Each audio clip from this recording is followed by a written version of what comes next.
Guys today vlog వచ్చి millet దోశలండి. Already ఇప్పటికి 2 రకాలు చెప్పించాను. ఇది 3వ రకం అండి. ఒక గ్లాస్ మినపగుళ్ళు తీసుకుని ఒక బౌల్లో యాడ్ చేసుకోవాలి.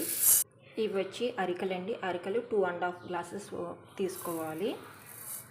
సెకండ్ గ్లాస్ ఒకసారి వాటర్ వేసి వాష్ చేసుకోవాలి. ఇవన్నీని ఈ విధంగా వాటర్ యాడ్ చేసుకొని దీనిలో 2 టేబుల్ స్పూన్ సగ్గుబియ్యం అండ్ 1/2 టీ స్పూన్ మెంతులు ఇవి కూడా యాడ్ చేసుకోవాలి.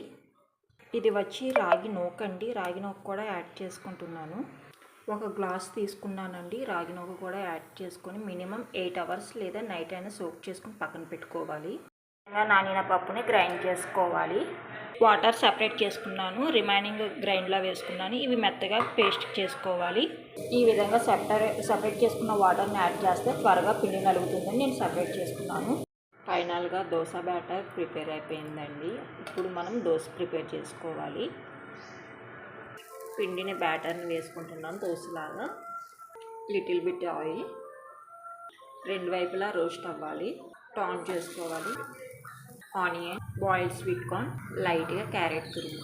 అంతేనండి, ఎంతో టేస్టీ అయిన మరొక మిల్లెట్ దోశ ప్రిపేర్ అయిపోయింది. మీకు ఈ వీడియో నచ్చినట్లయితే please like and subscribe. Thank you.